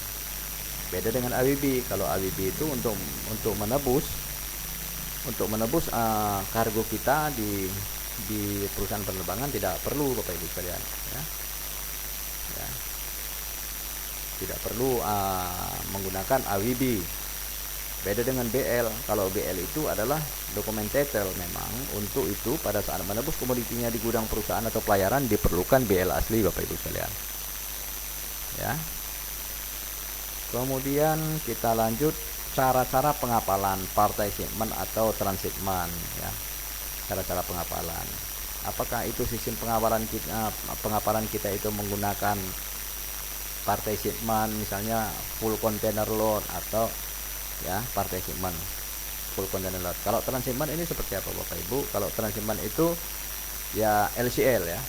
Jadi di dalam satu kontainer itu bukan hanya barang kita saja, tapi ada beberapa pemilik barang di dalam satu kontainer. Tetapi kalau partai shipment itu full container load, itu biasanya satu kontainer itu semua milik kita Bapak Ibu sekalian. Yang ketujuh, cara pembuatan dokumen pengapalan maupun dokumen finansial. Tata cara pembuatan dokumen pengapalan itu ya Misalnya seperti membuat packing list, ya, invoice, jadi dokumen-dokumen ini kita harus mampu kita lakukan Bapak Ibu sekalian. Kemudian perusahaan pelayaran mana yang dikehendaki, termasuk di dalamnya bendera kapal, usia kapal yang ditentukan. Jadi itu kita harus paham dulu, misalnya perusahaan apa yang akan kita muat barang kita Bapak Ibu sekalian, barang ekspor kita. Ya, kita membangun korespondensi dengan perusahaan pelayaran, perusahaan mana yang akan kita buat sesuai dengan harga yang disepakati, berapa nilainya, semua kita harus tahu Bapak Ibu ya. Jadi ini harus tertera semua di dalam kontrak, ya, dalam kontrak perjanjian, baik itu DPL, packing list, invoice, ini semua harus tetap dilampirkan Bapak Ibu sekalian. Kemudian kita lanjut, nama bank, penyampaian LC, advising bank, ya, jenis dan bentuk LC, termasuk cara penyampaian LC, pihak yang menanggung biaya yang ditimbulkan LC, ya, ini harus jelas. Ya, bank penyampaian LC itu advising bank, ya, jenis dan bentuk LC, termasuk cara penyampaian LC, ini seperti apa. Jadi ini harus jelas. Pihak yang menanggung biaya yang ditimbulkan LC, ini siapa yang nanggung biaya yang ditimbulkan LC, nah, kita harus tahu. Cara penyelesaian klaim, ya, jadi di sana caranya penyelesaian klaim itu, ya, klausa asuransi, jadi semua ini harus jelas dokumennya, ya. Pelabuhan muat dan bongkar, termasuk tempat penyerahan barang dan tempat penerimaan, place of delivery and place of receipt, ya, cara penyelesaian klaim, ya. Kemudian klausa asuransinya, ya, perusahaan asuransi ini seperti apa, misalnya yang kita gunakan. Kemudian ini pelabuhan muat yang 14, pelabuhan muat dan bongkar, itu pelabuhan muatnya di mana, pelabuhan bongkarnya di mana, termasuk tempat penyerahan barang dan tempat penerimaan, place of delivery and place of receipt. Jadi pelabuhan muatnya di mana, pelabuhan bongkarnya di mana, ini harus jelas Bapak Ibu sekalian. Kemudian tanggal pengapalan terakhir, late check of shipment date dan kadaluarsa RC expired date. Ya, ini tanggalnya harus jelas. Di tanggal berapa kadaluarsanya di LC itu, ini harus kita perhatikan di LC itu Bapak Ibu sekalian. Kemudian jangka waktu penyerahan dokumen, periode, ini semua tertuang di dalam perjanjian LC, di dalam perjanjian LC, sales kontrak Bapak Ibu sekalian. Ya, tanggal pengapalan terakhir, shipment date, kadaluarsanya LC, ini semua harus jelas. Kemudian yang ke-16 jangka waktunya, jangka waktu penyerahan dokumen. Jadi period of representasi of dokumen, ya, jangka waktu penyerahan dokumen. Misalnya contoh barang kita sudah dimuat ke atas kapal Bapak Ibu sekalian, ya, berapa hari dokumen itu bisa kita kirimkan kepada importir, karena kalau ini tidak dikirim, importir tidak akan bisa mengeluarkan produk ekspor yang kita kirimkan. Jadi seluruh dokumennya harus kita serahkan Bapak Ibu sekalian, mulai dari BL, packing list yang original, invoice semua, sertifikat of origin atau SKA, kemudian ada sertifikat fitosanitari atau fumigasi, ini semua harus diserahkan. PIB, ini semua harus dikirim, ya, dokumen-dokumen ini harus dikirim atau diserahkan kepada importir Bapak Ibu sekalian.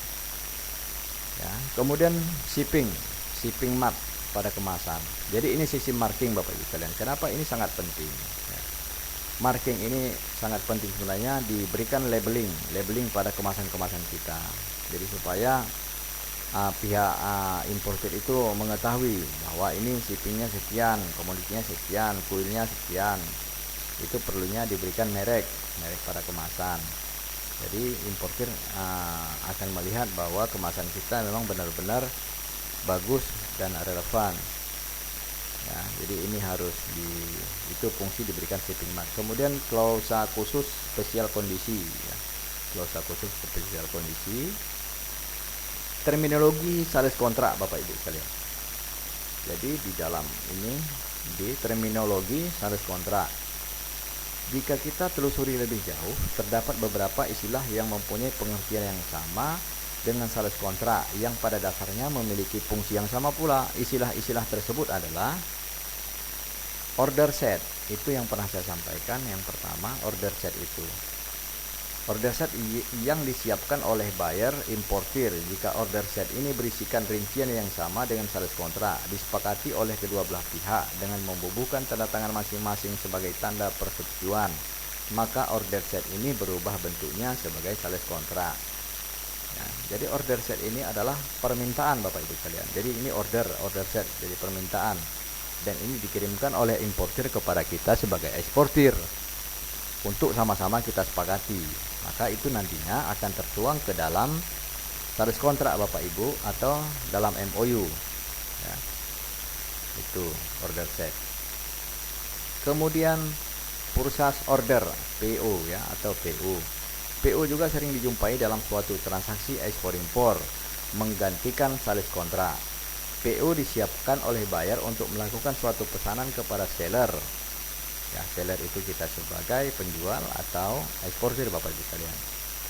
Jadi PO disiapkan oleh buyer atau importir untuk melakukan suatu pesanan kepada seller, kepada kita sebagai eksportir. Berdasarkan PO ini, para pihak menyelesaikan transaksi dagang antara negara ataupun transaksi perdagangan lokal, seperti halnya order set.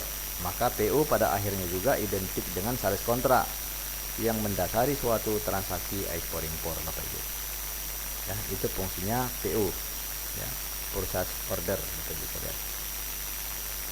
Kemudian indent letter ya, indent letter Bapak Ibu. Yang tidak kalah pentingnya adalah surat pesanan atau yang lebih dikenal dengan istilah indent letter. Dokumen ini juga disiapkan oleh importir atau buyer dengan menuangkan rincian yang sudah disepakati sebelumnya yang mencakup harga satuan maupun dokumen yang diperlukan pesanannya disebut indentor. Ya, gitu Bapak Ibu ya. Jadi ini indent letter juga sangat penting karena ini dokumen pesanan Bapak Ibu sekalian yang memang disiapkan oleh importir Bapak Ibu sekalian. Yang keempat, performa invoice. Ya, ini performa invoice, yaitu invoice atau faktur yang belum resmi, masih berbentuk sementara. Namun dalam praktiknya faktur dagang ini sudah dianggap dokumen akhirnya yang dijadikan dasarnya pembukaan LC oleh importir. Ya. Jadi sebelum kita melakukan pembuatan misalnya final invoice atau packing list, jadi ada performa invoice dulu Bapak Ibu sekalian. Jadi dibuat dulu performa, disesuaikan dulu dengan pihak importir. Contoh misalnya gini, kita membuat komoditi barang, penulisan di invoice, alamat, ya, jumlah, alamat penjual, alamat pembeli, jumlah barang, dan nilainya berapa. Ini semua draft ini yang disebut performa ini termasuk di dalam packing list harus kita serahkan dulu kepada importir untuk dipelajari apakah sudah benar alamatnya atau tidak, sudah benar nilainya atau tidak. Jadi ini perlu koreksi di dalam performa ini. Nanti setelah dikoreksi bahwa dinyatakan bahwa di sana sudah benar, barulah dilakukan pembuatan invoice final invoice ya, atau packing list final. Ini final packing list. Nah, jadi sebelum ada final packing list tentunya harus ada performa invoice dahulu Bapak Ibu sekalian. Ya, supaya bisa sama-sama dikoreksi apakah sudah sesuai, baik itu alamat, ya, jumlahnya, nilainya, semuanya sudah sama. Ya, kalau memang sudah sama baru diterbitkan adalah final invoice dan final packing list Bapak Ibu sekalian. Dalam praktek dokumen semacam ini disiapkan oleh penjual, eksportir atau shipper. Jadi itu invoice packing list kita yang siapkan Bapak Ibu sekalian. Makanya sebelum itu final invoice atau packing list kita serahkan dulu kepada importir adalah performanya. Jadi contoh invoice ya, skema invoice-nya, misalnya invoice packing list kita kasih dulu performanya untuk diperiksa statusnya, untuk diperiksa apakah benar atau tidak ya, kondisi penulisan alamat semua kepada importir Bapak Ibu untuk diperiksa. Jadi dalam praktek dokumen semacam ini disiapkan oleh penjual, eksportir, shipper. Importir membuka LC berdasarkan performa invoice ya. Dengan demikian performa invoice akhirnya juga berstatus sebagai kontrak dagang yang harus dijadikan pegangan para pihak jika terjadi sengketa dagang ya, karena berdasarkan pedoman performa invoice itulah importir di luar negeri atau pembeli atau buyer mengeluarkan LC Bapak Ibu sekalian ya, mengeluarkan LC. Oke. Kemudian sales impor konfirmasi. Jadi sales konfirmasi dalam terjemahannya mungkin dapat diartikan sebagai penegasan penjualan. yang dikirimkan oleh penjual kepada pembeli sebelum komoditi dikirim dan sebelum LC dibuka. Disinilah fungsi saldo konfirmasi untuk melandasi transaksi dagang yang berlangsung. Jadi ada konfirmasi terlebih dahulu kepada pihak importir bahwa apakah yang kita kirim ini sudah sesuai, invoice-nya, packing list-nya di dalam performa itu apakah sudah pas, sudah benar, ya kondisi perdagangannya di LC-nya apakah sudah sesuai. Kita kirim dulu kepada importir. Kalau memang sesuai, barulah perdagangan transaksi yang berlangsung bisa dilanjutkan Bapak Ibu sekalian. Kemudian fungsi MOU, ya, Memorandum of Understanding MOU untuk transaksi nilai dan kuantumnya besar atau dokumentasi maupun teknis pembayarannya rumit seperti sistem imbal beli, counter trade, maka pelaksanaannya kadang-kadang dilakukan dengan suatu nota kesepahaman Bapak Ibu sekalian. Itu fungsinya MOU Bapak Ibu sekalian. Yang disepakati oleh kedua belah pihak setelah memahami perundingan atau proses negosiasi yang alot dan panjang. MOU lebih cenderung kepada transaksi dagang government to government, jadi G2G transaksi seperti imbal beli Sukhoi yang dilakukan pemerintah RI dengan Rusia. Jadi itu harus ada MOU-nya Bapak Ibu sekalian, jadi perjanjian seperti apa kondisinya Bapak Ibu sekalian. Kemudian sahnya saldo kontrak, di mana ketentuan saldo kontraknya itu dianggap sah kalau dilihat dari sudut hukum suatu kontrak perjanjian dagang. Dikatakan sah dan legalnya jika memenuhi beberapa syarat subjektif maupun syarat objektif. Tentunya seperti apa Bapak Ibu sekalian? Syarat-syarat tersebut digariskan dalam pasal 1320 Kitab Undang-Undang Hukum Perdata KUHP, Burgerlijk Wetboek, ya, Dewi Belanda, ya, yaitu dengan syarat subjektif. Yang pertama, adanya unsur kesepakatan antara para pihak yang membuat perjanjian. Jadi syarat subjeknya seperti itu. Yang pertama itu adanya unsur kesepakatan, antara para pihak yang membuat perjanjian. Yang kedua, adanya unsur kedewasaan antara para pihak yang membuat perjanjian tersebut. Nah, itu dia. Itu syarat subjeknya Bapak Ibu sekalian. Kemudian syarat objektifnya. Yang pertama itu syarat objektif, terpenuhinya hal tertentu yang diperjanjikan. Ya, itu syarat objeknya. Kemudian yang kedua, hal tertentu pokok masalahnya tidak bertentangan dengan peraturan perundang-undangan yang berlaku maupun ketertiban umum atau kesusilaan. Itu syarat objeknya Bapak Ibu sekalian. Jadi lebih jauh dikatakan jika syarat subjektif yang dilanggar, maka perjanjian tersebut dapat dibatalkan oleh hakim kemudian hari. Selanjutnya, bila syarat subjektifnya tidak terpenuhi, maka perjanjian tersebut dianggap tidak pernah terjadi. Jadi begitu di dalam perjanjian-perjanjian yang di saldo kontrak Bapak Ibu sekalian yang memang harus kita pahami Bapak Ibu. Ya.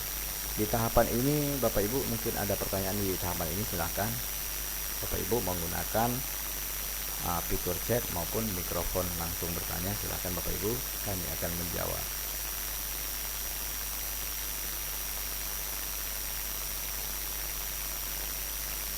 Kalau nggak ada, kita yang lebih lanjut KUHP Perdata dengan pasal 1338 menegaskan bahwa perjanjian yang dibuat secara sah menurut pasal 1320 tersebut di atas berlaku sebagai undang-undang bagi mereka yang membuatnya. Di sini tersirat unsur kebebasan berkontrak asalkan tidak melanggar hukum positif. Nah, ini di dalam ketentuan kontrak itu sebenarnya menganut ketentuan yang di dalam pasal 1338 Bapak Ibu sekalian, ya, secara sah menurut pasal 1330 tersebut berlaku sebagai undang-undang Bapak Ibu sekalian. Jadi di dalam membuat suatu kontrak dagang itu sudah diatur di dalam hukum perdata Bapak Ibu sekalian. Jadi harus benar-benar teliti Bapak Ibu sekalian. Jika pada saldo kontrak tunduk pada hukum positif Indonesia, maka seyogyanya hal-hal tersebut di atas diperhatikan agar tidak terdapat cacat hukum atas kontrak yang dibuat. Yang terjadi dilema adalah pemilihan hukum, choice of law, di antara para pihak yang berkontrak.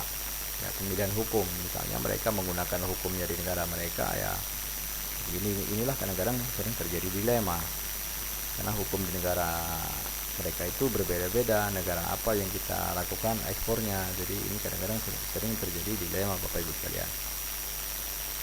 Kemudian lazimnya buyer lebih berpegang pada hukum negara asalnya. Sebaiknya bagi seller tidak lazim jika tunduk pada hukum negara buyer, dengan alasan jika terjadi sengketa mereka perlu mengeluarkan biaya yang tidak sedikit untuk membayar pengacara internasional untuk perkara di negara buyer. Itu jadi kebanyakan memang buyer itu berpegang ya hukumnya, hukum yang berlaku di negaranya mereka Bapak Ibu sekalian. Oke. Ditambah dengan biaya akomodasi tiket pulang pergi ke negara pembeli. Sebaliknya bagi buyer karena kurangnya memahami sistem hukum negaranya, lalu bagaimana jalan keluarnya agar kedua belah pihak keluar sebagai pemenang. Jadi sama-sama disepakati, sama-sama tidak merugikan, sama-sama enak. Jadi terjadi perselisihan itu tidak malah menyusahkan Bapak Ibu sekalian. Jadi untuk mencapai win-win solusi, akhirnya dalam praktek dipakailah hukum negara ketiga.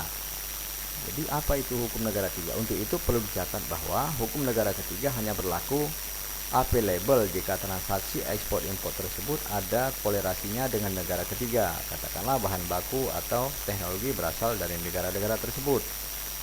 Jadi itu menggunakan hukum negara ketiga Bapak Ibu sekalian. Ataupun karena adanya pemindahan kapal yang dilakukan oleh negara tersebut, khususnya untuk hukum perburuhan, tidak dapat diberlakukan secara hukum negara ketiga, khususnya hukum perburuhan. Jadi tidak dapat diberlakukan hukum negara ketiga, hukum negara tetangga Bapak Ibu sekalian.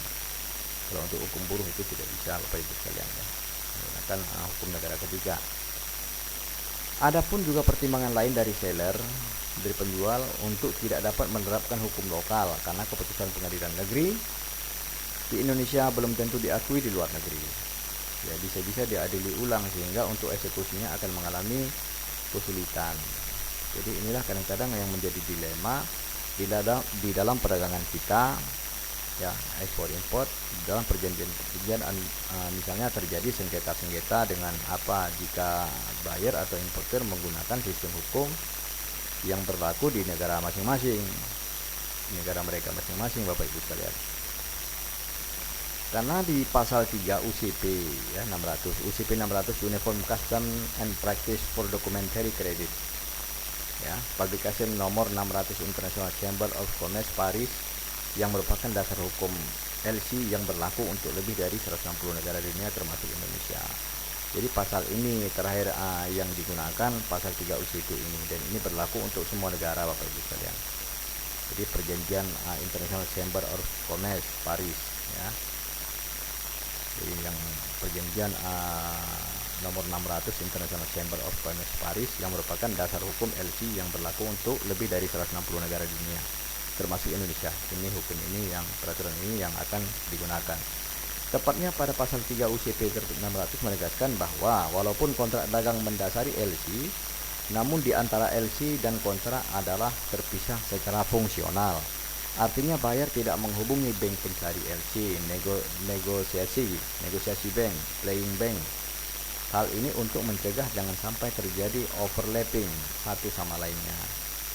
Jadi itu makanya digunakan pasal itu Bapak Ibu sekalian, pasal 3 UCP 600 ya. Oke. Walaupun di dalam LC selalu disebutkan nomor dan tanggal kontrak, indent letter performa invoice ya, packing list atau salis kontrak, kiranya hal ini mempunyai dampak yang positif untuk mencegah hal-hal yang mungkin akan mengacaukan sistem administrasi bank dan sekaligus terjadi manipulasi ya, Bapak Ibu ya. Jadi walaupun di dalam LC selalu disebutkan nomor dan tanggal kontrak ya, baik itu invoice-nya, nomor invoice, nomor packing list ya, hal ini tidak mempunyai dampak yang positif untuk mencegah hal-hal yang mungkin akan mengacaukan sistem administrasi bank dan sekaligus terjadi manipulasi ya Bapak Ibu. Kemudian ini definisi ekspor, salis kontrak atau kontrak dagang ekspor. Dari uraian di atas dapat disimpulkan bahwa yang dikatakan dengan ekspor sale kontrak itu adalah kesepakatan dari eksportir dan importir melakukan dagang barang sesuai dengan syarat-syarat yang sama-sama disepakati dan masing-masing pihak mengikat diri akan melaksanakan semua kewajiban yang sama-sama disepakati Bapak Ibu sekalian. Ya, jadi definisi syarat kontrak itu, jadi kontrak dagang ekspor itu, jadi uraian kesimpulannya seperti itu. Jadi ya, perjanjian kesepakatan antara kedua belah pihak ya dalam melakukan hubungan dagang Bapak Ibu sekalian. Itu sama-sama disepakati. Jadi pihak yang ingkar janji akan dikenakan sanksi dengan membayar ganti rugi kepada pihak yang dirugikan. Jadi itu definisinya syarat kontrak Bapak Ibu sekalian. Dengan demikian, ekspor sale kontrak sebagai suatu perikatan antara pihak yang terkait harus memenuhi tiga landasan utama, yaitu suatu perjanjian, yaitu A. Adanya kesepakatan antara kedua pihak secara sukarela. Ajas ini disebut dengan ajas konsensus. Ya. B. Kesepakatan antara kedua belah pihak dimaksudkan akan mengikat kedua belah pihak dengan berjanji akan menjalankan suatu hak dan kewajiban masing-masing yang dituangkan dalam kontrak dagang ekspor itu. Ajas ini disebut dengan ajas obligator. C. Kedua belah pihak bersedia memberikan ganti rugi kepada pihak lain bila tidak dapat memenuhi janjinya dalam menjalankan kewajibannya. Ajas ini disebut dengan ajas penalti. Jadi ada penalti kalau memang, maka itu yang dimaksud di dalam definisi salis kontrak Bapak Ibu sekalian. Jadi ada ketentuan-ketentuan yang harus disepakati. Yang pertama, ketentuan kesepakatan kedua belah pihak secara sukarela. Ajas ini disebut dengan ajas konsensus. Yang B, ajas obligator. Yang C, ajas penalti Bapak Ibu sekalian. Ya, yang C, ajas penalti. Oke. C, ajas penalti. Kemudian ketiga ajas utama itu harus terdapat pada setiap kontrak dalam transaksi internasional. Semua ketiga ajas itu harus terdapat pada setiap kontrak dalam transaksi internasional. Yang kedua, hukum negara mana yang berlaku bila terjadi sengketa. Masing-masing pihak sebenarnya bebas menentukan hukum negara mana yang akan dipakai untuk tiap-tiap kontrak. Jadi bebas hukum mana saja, misalnya negara itu hukum negara mana saja yang mau dipakai. Ya. Jadi pihak eksportir atau importir bebas menentukan hukum negara mana saja yang akan mau dipakai bila terjadi perselisihan di dalam suatu kontrak. Tetapi sebaiknya boleh pula memakai hukum yang berlaku di negara importir atau hukum atau yang sering dikontrak itu tunduk pada hukum arbitrasi internasional. Karena itu di dalam syarat-syarat kontrak dagang ekspor harus disebutkan dengan tegas ketentuan hukum ini. Jadi arbitrasi internasional. Jadi biasanya ya silakan, misalnya importir itu menggunakan hukum di negaranya mereka. Jadi hukum arbitrasi internasional. Karena itu di dalam syarat-syarat kontrak dagang ini harus tertuang semua Bapak Ibu sekalian. Ya. Misalnya kalau misalnya terjadi perselisihan dagang, ya, perselisihan kontrak. Namun demikian, oleh karena tujuan orang melakukan bisnis bukan untuk mencari perkara atau untuk mencari kemenangan dalam berperkara, tetapi adalah untuk membina saling kepercayaan untuk mendapatkan laba untung, ditempuh bertahap sebagai berikut. Ya, jadi tahapan-tahapan pertama ini akan ditempuh. Tahap pertama itu apa? Tahap pertama melakukan musyawarah. Musyawarah langsung antara pihak eksportir dan importir yang istilahnya disebut amicable solution. Jadi itu tahap pertama. Jadi diadakan musyawarah ya sama-sama seperti apa jalan keluarnya ya, secara baik-baik Bapak Ibu sekalian. Yang ke B ya, bila cara pertama tidak berhasil barulah ditempuh cara arbitrasi. Jadi perwasitan. Jadi arbitrasi ini dewan wasit misalnya, dewan wasit. Atau melalui sidang pengadilan di negara yang ditentukan dalam kontrak dagang ekspor itu. Jadi itu cara yang kedua Bapak Ibu sekalian ya. Cara yang kedua. Ya. Kenapa ekspor sale kontrak itu sebaiknya tertulis? Memang harus Bapak Ibu sekalian. Jadi sales kontrak itu memang ekspor sale itu memang harus tertulis sales kontrak. Karena di sana lebih jelas. Ya, lebih jelas. Ya pihak mana ya ekspor impor itu saling melakukan perjanjian yang secara tertulis itu ya. Kendati pun kontrak dagang ekspor dapat dilakukan dengan cara lisan, namun karena antara eksportir dan importir berdomisili di dua negara yang berbeda, mempunyai hukum yang berbeda, maka bahasa yang berbeda, maka untuk menghindari salah pengertian,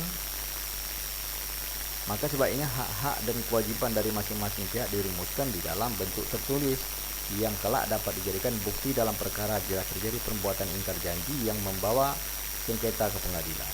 Maka digunakanlah secara tertulis, baik itu sesuai dengan negara masing-masing. Ya, misalnya ya Amerika ya bahasa Inggris, menggunakan bahasa Inggris perjanjian-perjanjian. Tapi ya bahasa internasional lah umumnya kalau emang kita melakukan ekspor, ya, melakukan eksportasi. Jadi perjanjian itu menggunakan perjanjian dengan bahasa internasional. Ya, bahasa internasional, jadi itu bahasa Inggris. Bahasa Inggris. Maka sebaiknya hak-hak yang kewajiban dari masing-masing pihak dirumuskan dalam bentuk tertulis yang kelak dapat dijadikan bukti dalam perkara bila terjadi pembuatan ingkar janji yang membawa sengketa dalam pengadilan, Bapak Ibu sekalian. Ya, itu pentingnya secara tertulis setiap kontrak itu. Bagaimana posisi ekspor sel kontrak ini dalam perdagangan internasional? Perlu diketahui bahwa perdagangan ekspor impor juga biasa disebut dengan perdagangan dokumen. Sebabnya karena seluruh kegiatan transaksi diaktualisasikan dalam bentuk dokumen. Makanya perjanjian internasional itu disebut perdagangan dokumen. Perdagangan internasional itu disebut perdagangan bentuk dokumentasi. Jadi sebab itu kegiatan transaksi diaktualisasi dalam bentuk dokumen, Bapak Ibu sekalian.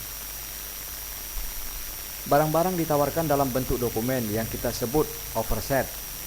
Barang dikirimkan dengan kapal dan sebagai bukti pengiriman dikeluarkan dokumen yang disebut dengan bill of loading dan seterusnya, termasuk BL, ya, packing list, invoice, ya, packing list, invoice, ya, P2, SKA, ini semua adalah bentuk dokumen.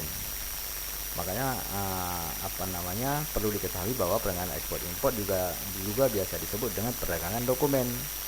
Sebabnya karena seluruh kegiatan transaksi diaktualisasikan dalam bentuk dokumen, Bapak Ibu. Ya. Dari semua jenis dokumen inti, ekspor sel kontrak menempatkan posisi sebagai dokumen induk dan induknya dari semua dokumen dalam perdagangan internasional. Ya.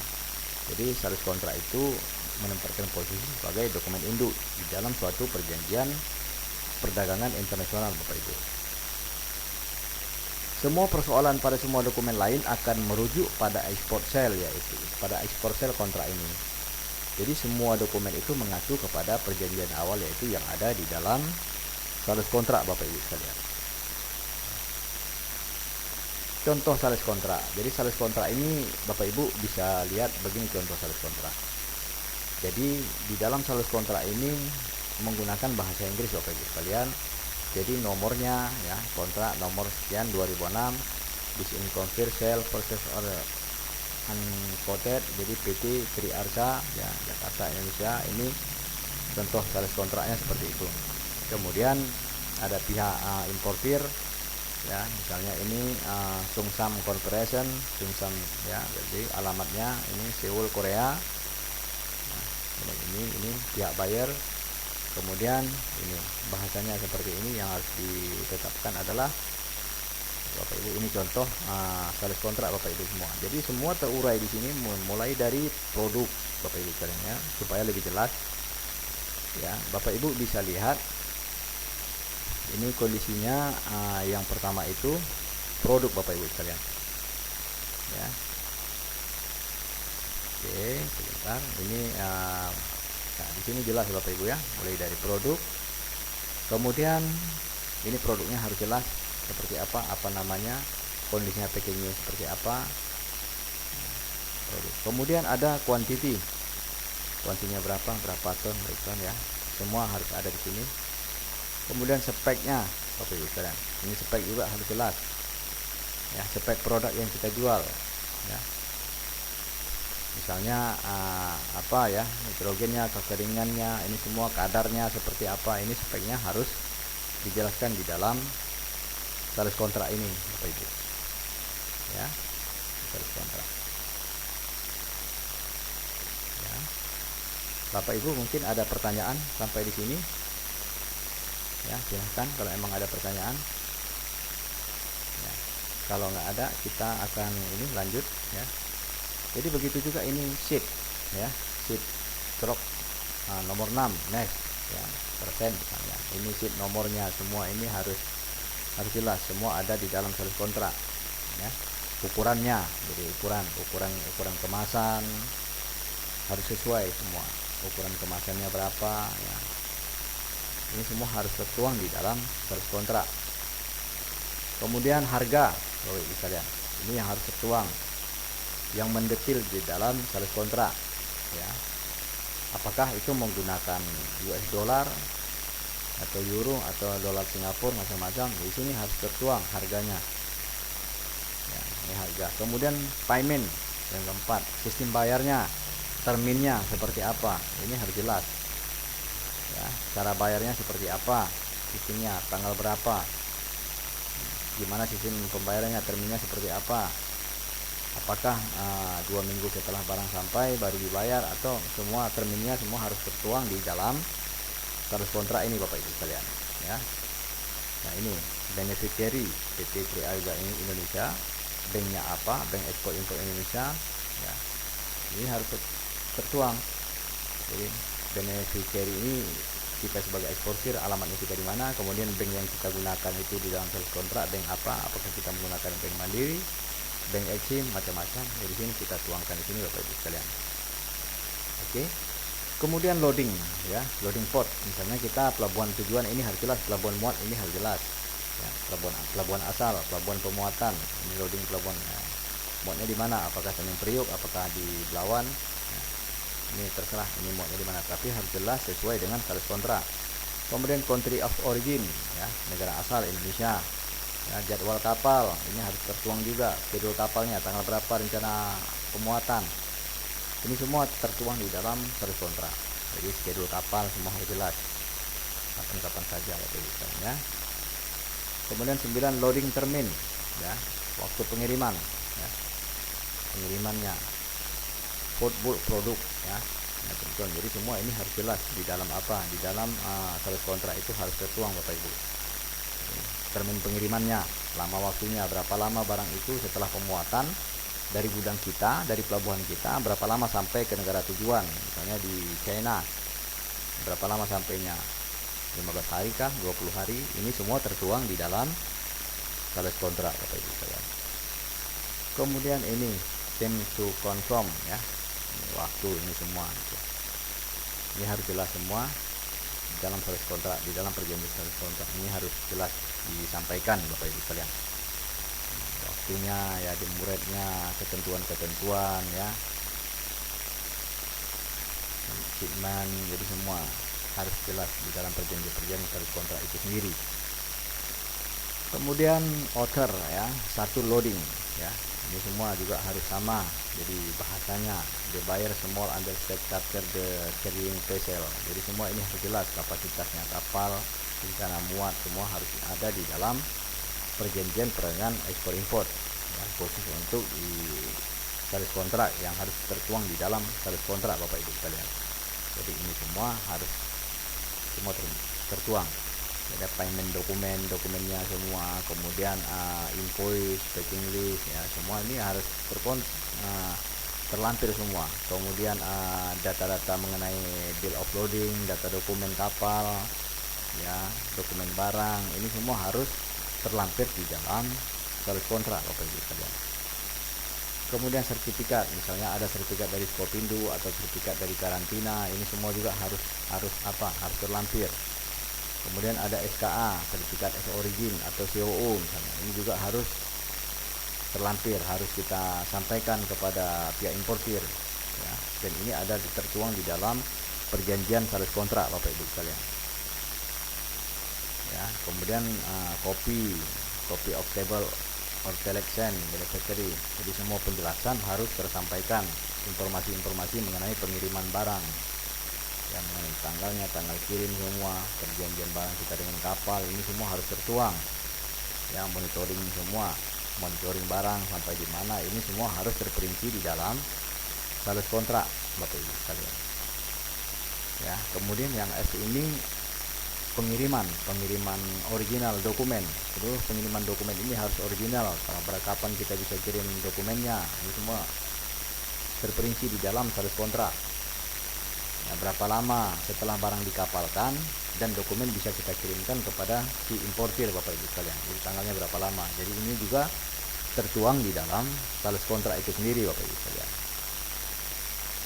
Ya, mengenai juga termasuk inspeksi itu yang saya sampaikan tadi, misalnya fumigasi ya, kegiatan fumigasi untuk kargo yang akan kita ekspor, yang fumigasi itu apakah menggunakan sertifikat Forkopindo atau badan-badan lain yang ada di Indonesia ya. Kemudian yang keempat, Bank Share of State Indonesia well by recon. Jadi ini nomor rekening kita ya, nomor rekening bank account kita di Indonesia ini apa. Jadi semua harus jelas, termasuk ini yang sebelah ini asuransi ya, asuransinya. Nah, perjanjian yang ke-12 ini yang kita sampaikan itu jadi force major. Jadi semua itu tertuang di dalam bahasa ya, dalam bahasa Inggris, bahasa negara yang bisa bahasa internasional. Ini harus kita sampaikan kondisi asuransinya, force majornya, terjadi huru haranya seperti apa ya, penetapan pertanggungjawaban asuransinya seperti apa, siapa yang bayar, ini semua harus jelas Bapak Ibu sekalian ya, ini semua harus jelas ya. Ini insuransi ya. Kemudian dispute connect with the contract, ini semua juga harus harus jelas ya. Seandainya terjadi masalah atau terjadi kesalahan atau terjadi perselisihan, jadi dispute itu ya. Jadi harus jelas juga, misalnya pakai menggunakan pengadilan mana misalnya ya, apakah arbitrasi. Jadi seluruh perjanjian yang kita sampaikan pertama tadi ini harus tertuang di dalam bukti sales kontrak ya. Inkotennya seperti apa, misalnya inkoten itu misalnya inkoten 2020 ya, pengiriman menggunakan misalnya CF, CEF, FOB. Jadi semua ketentuan harus jelas di sana Bapak Ibu sekalian ya. Oke.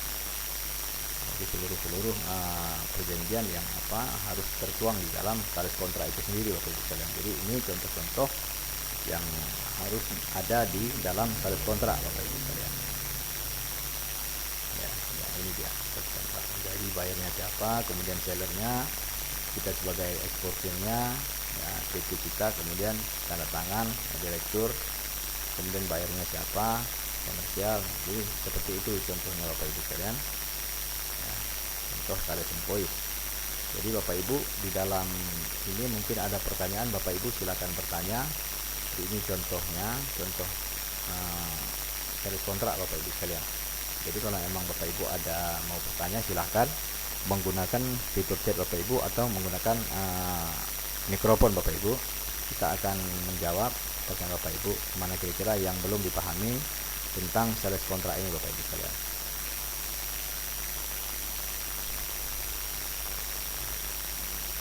Silakan Bapak Ibu.